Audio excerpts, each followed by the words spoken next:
Друзья, если у вас есть какой-то проект, а вы никак не можете подобрать под него музыку, то мы с радостью хотим вам порекомендовать канал Astrogenta Music. Это абсолютно новый канал, на котором представлено большое количество халявного музла. Электро, лаунж, рок и самое главное, качественный качевый тяжеляк. Фишка этого канала заключается в том, что весь материал написан самим автором канала. Поэтому проходим по ссылочке в описании, качаем правильное музло и подписываемся на канал. А мы продолжаем.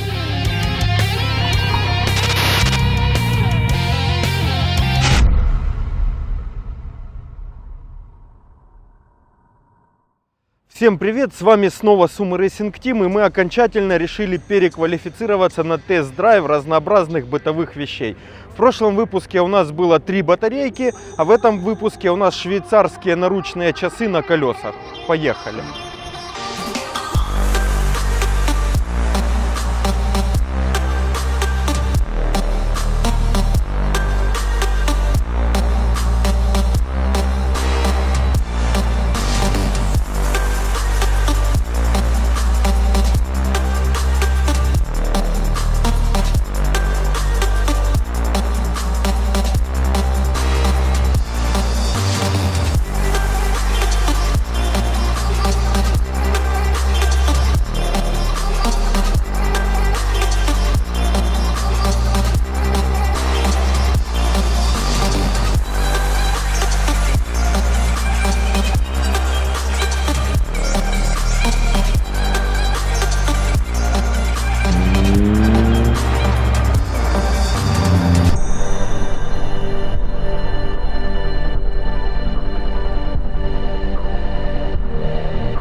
Первый вау-эффект. Открываем дверь смарта и стоим, смотрим. Выглядит это вот так примерно. Весело, согласитесь. Вопрос номер 2. Куда бы вы в автомобиле решили вставить ключ замка зажигания? Здесь нет, здесь нет, здесь нет. И подсказку вам может оставить только владелец автомобиля, просто забыв ключ в замке, который находится, как ни странно, здесь. Управление климат-контролем. Вот включается кондиционер. Вот здесь вот обогрев стекла, а вот эта кнопка, это замок дверей. Тахометр и такие веселенькие часики, напоминают улитку, если смотреть прямо. Вот это вот подсветка пространства для ног. Вот так вот оно работает. Вот это противотуманные фары включаются. А здесь выдвижной ящичек для разнообразных штучек. Шторочка. Вы ее перемещаете туда, где в настоящий момент над вами находится солнце, чтобы оно вам не мешало. Едете и все время вот это вот двигаете. Airbag раз, Airbag 2. Здесь вот полочка, куда можно что-то засунуть, положить. Вот такой замечательный воздуховод. Место для меховых шапок. Достаточно высокой конструкции. Сюда можно поместить еще какой-то маленький чемоданчик, если у вас что-то не поместилось в багажник. И нужно сказать, что здесь еще в сиденьях, которые сами по себе имеют очень интересную и удобную конструкцию, сбоку находятся по аэрбэгу тоже. То есть с безопасностью смарта в целом все в порядке. Дверь тоже имеет такую интересную конфигурацию. Вот это вот у нас ручка открывания. Сразу, честно говоря, не доходишь. Потом, когда доходишь, уже вопросов нет. И кнопочка управления стеклоподъемниками. Я долго искал во время тест-драйва, как мне открыть правое стекло пассажирское. Я искал здесь какой-то элемент управления. И в принципе выяснилось, что поскольку я рукой легко дотягиваясь до кнопки, которая находится на пассажирской двери, то лишние элементы управления здесь просто не нужны. Комплектация любого современного автомобиля содержит в себе бортовой компьютер. Честно говоря, я долго искал, где переключаются значения, выводимые бортовым компьютером на экранчик. Я так и не нашел. Хозяин подсказал, вот кнопочка. Вот здесь она. Если у вас есть отвертка или просто ключи от замка зажигания этой машины, то вы можете найти спереди автомобиля еще две норки. Вынимаем раз. Вынимаем два. Воздуховод. А здесь у нас охлаждающая жидкость, корректор фар, плюс тормозная жидкость и омывательная жидкость для омывания стекол, омовения. Жидкость для омовения стекол. Несмотря на внешние габариты Смарта, багажное отделение этого автомобиля достаточно вместительное, что с легкостью нам демонстрирует сам владелец автомобиля вот таким вот способом. Макс, привет!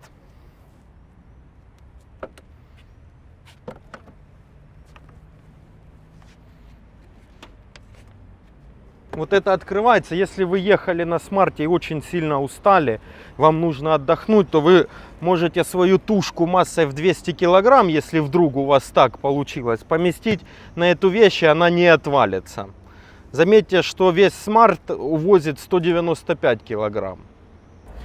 Селектор коробки передач имеет 3 стационарных положения. Это нейтралка, задняя передача и положение между передачей вверх и передачей вниз. Как вы думаете, для того, чтобы поехать вперед, куда нужно установить селектор коробки передач? Правильно, между положением передачи вверх и положением передачи вниз. Будем ехать. Итак, Mercedes Smart в движении. Во-первых, когда вы открываете дверь, оказывается, что на самом деле не все так печально по месту, как это выглядит снаружи. Сесть сюда можно. Все, что слышно на улице, все, что происходит на улице, вы прекрасно слышите здесь в салоне. Если вам не нравятся эти посторонние звуки, то вы можете сделать музыку погромче, и тогда вы их, естественно, слышать не будете. Но причиной всему этому является борьба за вес. То есть первое, что пострадало при попытке снизить вес автомобиля, это была шумоизоляция. Здесь ее по минимуму. Теперь по посадке. Ну, сидеть здесь можно, скажем так. Ноги не упираются. Педаль газа, в принципе, достаточно удобно. Если приноровиться и поставить ногу, как вам нравится, то нога не висит в воздухе и при движении не устает. До руля я достаю, высота его достаточно, регулировок здесь в этой комплектации никаких у нас нет. То есть вы регулируете все положением сидений, как это делается во многих других автомобилях. Эта машинка у нас 2000 года, на одометре у нас с порядка 140-150 тысяч, 148, если быть точным. И нужно сказать, что такая машина на территории Украины, цены на такую машину стартуют от $4000 где-то. Но то, что вы возьмете за эти деньги, здесь не будет этих прикольных разнообразных вещей. То есть не будет этих рожек, не будет каких-то еще моментов по салону, потому что в основном то, что продается на территории Украины, это достаточно бедные комплектации. Над этой машинкой хозяин очень хорошо поработал. В течение 2 лет он здесь сделал комплектацию машины гораздо богаче, установил все, что можно было сюда установить. Здесь стоит блок управления двигателем с Брабуса и куча всяких разнообразных моментов, которых здесь в базе не было. То есть вы за 4000 получаете машину, которую при желании вы сможете потом допиливать до тех пор, пока у вас будет на это хватать сил и энергии и финансов. Отдельного упоминания заслуживает кнопка управления кондиционером. Она имеет 3 положения. Кондиционер выключен, кондиционер включен и кондиционер включен вообще как включен. Друзья, что касается динамических характеристик Смарта, я думаю, этот термин к Смарту применять вообще нельзя. Динамических характеристик здесь нет. А сейчас будем проводить классические замеры. Mercedes Smart 0-100, 200 км в час у нас здесь не получится. Торможение промеряем и 402 метра.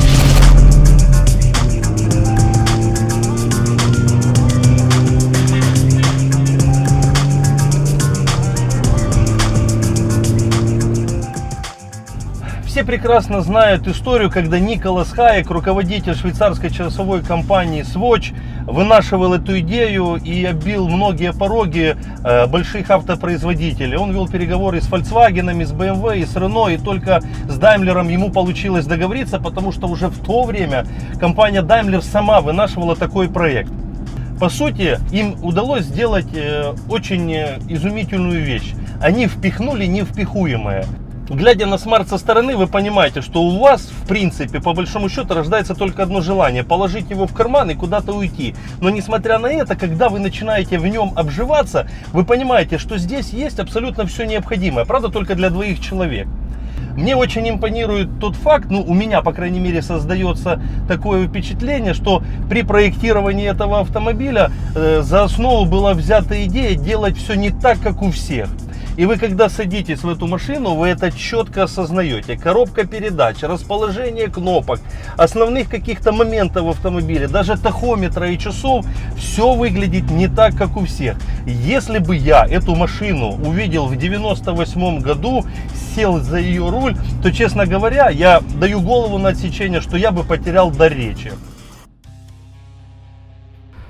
Когда вы смотрите на смарт или просто о нем думаете, у вас сразу в голове возникает куча вопросов о его практичности. У нас эти вопросы тоже возникли, и мы решили подвергнуть смарт какому-то вот серьезному такому боевому испытанию. Для этого нам нужна была какая-то вещь или объект или что-то такое, что плохо вписывается в концепцию смарта. Мы долго думали, что же это может быть, и пришли к выводу, что нам нужен Русик. Знакомьтесь, Русик.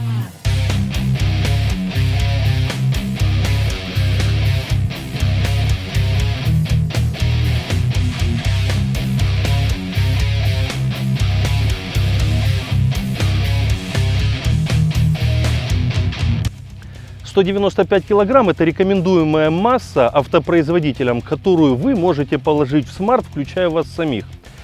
Русик – тренер по бодибилдингу, и на сегодняшний день его масса составляет 140 килограмм примерно.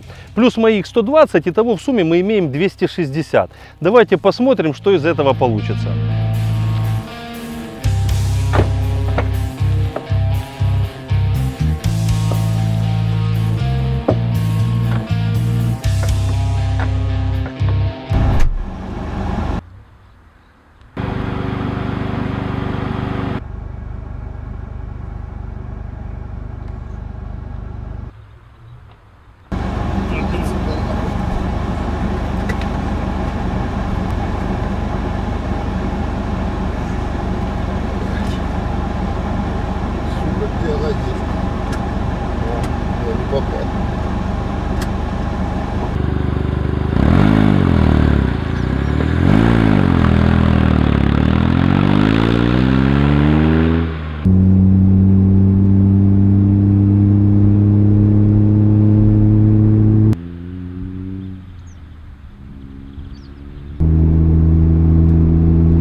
Что касается нашего эксперимента с Русиком, я должен сказать одно, что если вы вот в таком составе, да, как я и Русик, выйдете куда-то на дальняк, к примеру, из Сум во Львов, а это приблизительно 900 километров, и выйдете вы еле-еле знакомыми, то уже ближе к Львову вы можете стать гораздо роднее друг другу. И если это не входит в ваши планы, то на вашем месте я бы поехал на другом автомобиле. Однако, если вы человек, который не страдает избыточной массой тела, а еще лучше, если вы часто пользуетесь мелочью для того, чтобы не поддаваться внезапным порывам ветра, то в этом автомобиле, поверьте, вам будет реально комфортно. Реально. Автомобиль Smart, в нашем случае это City Coupe. Люди взяли пространственную капсулу, достаточно прочную, обвешали ее пластиком, сзади разместили мотор, сразу же там разместили ведущую ось. И у нас получился вот такой вот замечательный автомобиль. Кстати, вот видите, мы проезжаем мимо, а человек, который слегка выпил, уже нам показывает 2 пальца вверх, что, мол, очень все классно. Конечно, мы с Виктором достаточно подозрительно смотримся в этом автомобиле, но тем не менее у нас все-таки есть надежда, что он имел в виду нечто иное. Так вот, что у нас получается? У нас есть прочная капсула, задний привод, заднемоторное расположение, практически как у Porsche 911. И это достаточно необычно, потому что вообще все маленькие вот эти машинки, они всегда строили совсем по другому принципу. Теперь давайте немножко разберемся технически. Значит, у нас здесь установлен турбомотор объемом 0,6 литра. У нас здесь установлена роботизированная коробка передач, которая работает, ну не то чтобы странно.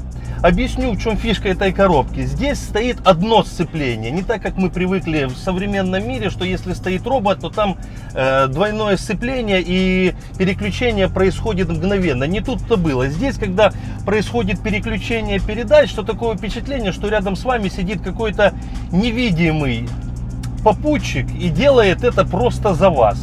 И причем он это делает тогда, когда ему удобно, а не когда вам. Значит, по смарту есть один конкретный головняк, и он реально конкретный. И когда вы будете покупать себе смарт, захотите это сделать, то вы именно этому вопросу должны уделить максимум внимания. А именно, это двигатель внутреннего сгорания. У этих моторов очень ограниченный моторесурс. И связано это с тем, что у двигателя очень маленький объем, турбонаддув, маленькие запчасти, и все это достаточно крохотное. Интернет-издания прогнозируют, что для двигателя объемом 0,6 литра моторесурс ограничится приблизительно в 100 тысяч километров. Для двигателей бензиновых с большим объемом это будет цифра колебаться в пределах 140-150 тысяч. И только для дизельных моторов, которые также устанавливаются на Smart, прогнозируемый моторесурс, согласно интернет-источникам, может заходить за цифру в 200 тысяч километров пробега. Однако, тот экземпляр, на котором мы едем сейчас, у него на данный момент пробег за 140 тысяч. Двигатель здесь не капиталился. И масло он ест в пределах заводских норм, а именно приблизительно от замены до замены порядка 300 грамм. На этом моторе реставрировалась, восстанавливалась или ремонтировалась, как вам будет угодно, турбина. Вот, в остальном же, в принципе, именно по поршневой здесь ничего не делалось. Восстанавливалась помпа, еще какие-то проводились работы. По подвеске здесь постоянно что-то нужно делать, об этом мы немножко позже поговорим. Но в целом двигатель на пробеге за 140 тысяч километров живой. Как можно продлить жизнь двигателю Смарта? Единственный способ — это как можно чаще менять масло. В этом автомобиле масло меняется каждые 6-7 тысяч. По возможности льется масло Long Life. И соответственно мотор еще поэтому живой. Если вы будете покупать себе Smart, то естественно вам нужно будет уделить внимание состоянию двигателя. А самое главное — проверить всем хорошо знакомые моменты. То есть дымность двигателя, как, если дым или нету из заливной горловины и щупа, какой у автомобиля выхлоп, если у него сизый цвет или черный или серый для дизельных моторов. Все это нужно внимательно проанализировать. Следующий момент по подвеске. Дело в том, что Smart отличается очень прикольной фишкой, у него разноширокие колеса. Это очень прикольно, но для своих хозяев это все-таки некий головняк, потому что резину в таком размере, маленькую, низкопрофильную, конечно же, найти нелегко.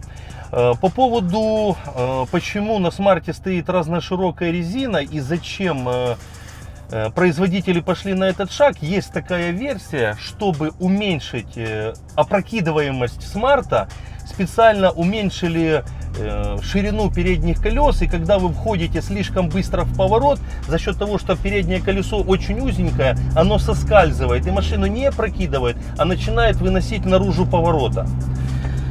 Что касается еще неприятных фишек по подвеске, одной из ну, опять-таки, что значит неприятных фишек? Все эти моменты, естественно, автопроизводитель мог бы устранить. Но все вот эти вот неприятные моменты, они были вынужденными для того, чтобы этот очень компактный автомобиль мог нормально функционировать и передвигаться, как по городу, так и вне его. Это очередным, скажем так, неприятным моментом является слишком жесткая подвеска. Но опять-таки, первые смарты, которые вышли, которые еще не поступили в продажу, а были тестовыми, они отличались, опять-таки, склонностью к опрокидыванию. Это все элементарно просто. Здесь работают законы физики, очень узкая колесная база, достаточно высокий кузов. Вы куда-то входите в поворот, делаете резкий поворот рулевого колеса, и машинка старается опрокинуться на бок. Поэтому инженеры зажали подвеску, сделали ее более жестким, соответственно, уменьшили боковые крены кузова. Но здесь появляется вот этот вот минус, о котором мы говорим, подвеска реально жесткая. Ну, это опять-таки на любителя. Лично меня никогда не кумарила жесткая подвеска, и чем подвеска жестче, чем машина слушается лучше руля. Но здесь возникает третий минус у смарта. Руля он в принципе не так уж хорошо и слушается. То есть при вот таких вот небольших движениях руля с машиной ничего не происходит. Абсолютно ничего. Должен отметить, что здесь у нас рулевое управление без электроусилителя. Все очень достаточно честно. Но, опять-таки, передаточные числа на рейке настолько велики, что для того, чтобы вывернуть руль от упора до упора, нам нужно сделать порядка 3,5 оборотов. Но зато, благодаря этому, у нас небольшой радиус разворота. Вот теперь начала проявлять себя жесткая подвеска. Оп-оп. Следующая особенность в целом автомобиля Смарта, его подвески, его габаритов, это то, как он проходит неровности на дороге. В частности, ямы. Если стандартный автомобиль проезжает над ямой, то Смарт проезжает в яме. То есть происходит сначала некое погружение в яму, потом определенное количество времени Смарт двигается по дну ямы и затем поднимается наверх и возвращается обратно на дорожное полотно. Как-то так. На самом деле, если серьезно сказать об этой проблеме, то подвеска Смарта гораздо более чувствительна ко всем неровностям на дороге. Если вы едете на нормальной пацанской резине, там 295 или там еще какой-нибудь, то яма небольшого диаметра просто останется незамеченной для вашей резины. Для Смарта эти вещи выглядят гораздо более проблемно, потому что сзади у нас широкая стоит резина, это 185 мм ширины, спереди же это 145 мм. И, соответственно, любая маленькая ямка для Смарта становится неким препятствием, которое он должен преодолеть.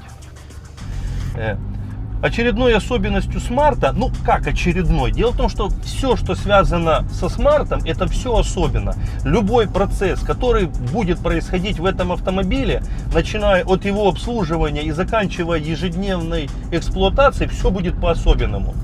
Если вы старый, консервативный водила, который за рулем сидит давным-давно и водит стандартные машины на механике, ну все как положено, то сев сюда в Смарт, ваша ротовая полость будет открыта в течение нескольких недель, пока вы к этому не привыкнете. В чем заключается особенность обслуживания двигателя Смарта? Для того, чтобы произвести какие-то работы более-менее серьезные, нужно снять определенное количество запчастей с кузова, кузовных запчастей. Но если вам нужно будет провести очень серьезные работы, то вам придется просто вынимать двигатель. И с этим ничего не поделаешь. Но на данный момент уже куча станций, которые специализируются конкретно на Смартах и делают, в принципе, не все по щелчку пальцев. То есть еще, может быть, лет 10 назад это было какой-то проблемой, но на сегодняшний день это уже не так. Что касается проблем с ресурсом двигателя, то на данный момент я могу сказать, что цена в Украине на это подвеска Смарта. ничего не происходит. Что касается цен на капитальный ремонт двигателя автомобиля Smart. В Украине на данный момент ценник колеблется приблизительно от 1000 до 1400 долларов. Это если вы приедете на станцию, где люди специализируются на этом автомобиле, хорошо все понимают, и сюда в эту цену, естественно, входят сразу все запчасти. То есть вы приехали, отлистали в среднем штуку 200, через неделю забрали автомобиль с откапиталенным мотором, и следующие 5 лет проблем у вас нету. Хочу обратить ваше внимание, что многие автомобили, которые попадают к нам из Европы, приезжают достаточно в плачевном состоянии. И связано опять-таки это с заменой масла. Да, мы прекрасно знаем, что в Европе отличное масло, отличное топливо, но сами владельцы этих автомобилей... И меняют они там масла раз в 15 тысяч. А для Смарта это смерти подобно, так редко менять масло. Поэтому если вам гонит Смарт с Европы, то не надейтесь, что он будет в очень идеальном состоянии. Прежде всего, опять-таки, обратите внимание на состояние двигателя. Очень большим плюсом Смарта являются его неимоверно маленькие свесы. Как спереди, так и сзади. То есть их практически нет. И из-за этого мы можем вплотную подъезжать к бордюрам, они же поребрики. И сейчас мы постараемся вам продемонстрировать самый главный плюс Смарта – это перпендикулярная парковка.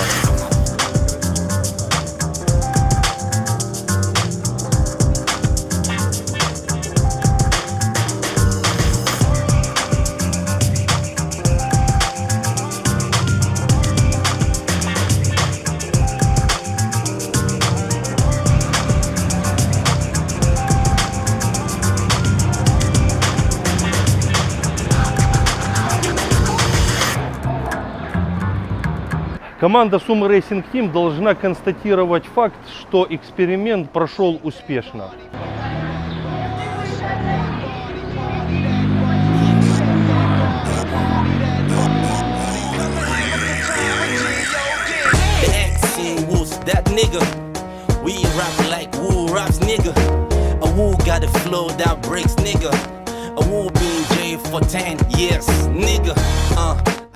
Друзьяки, по поводу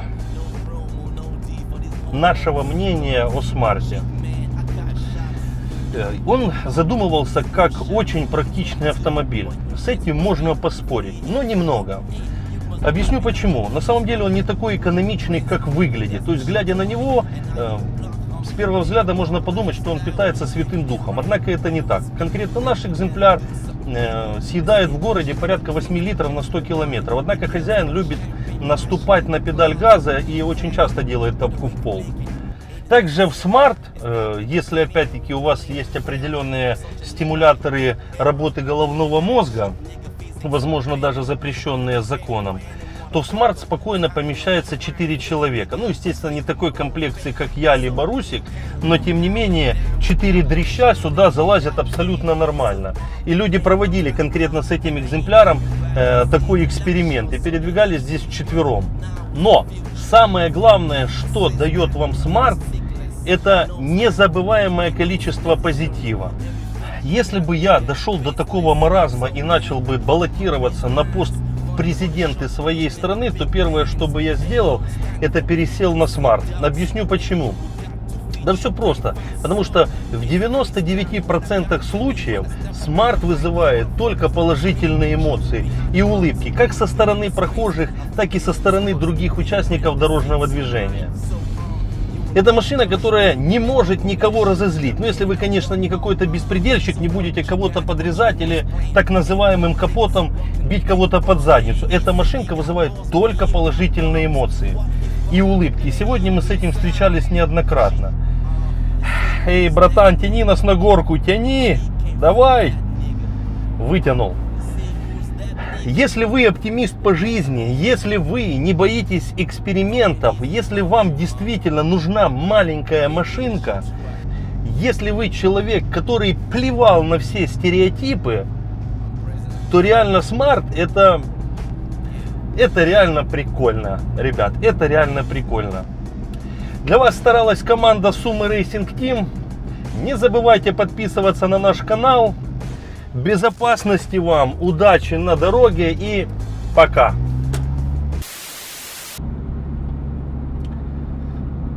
У меня до сих пор ощущение, что тут Русик меня прессует, понимаешь? До сих пор.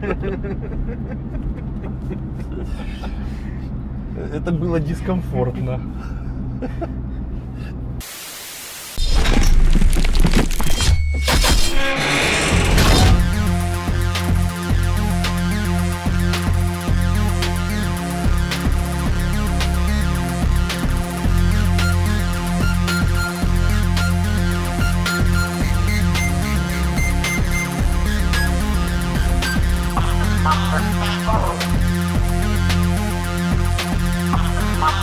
Master.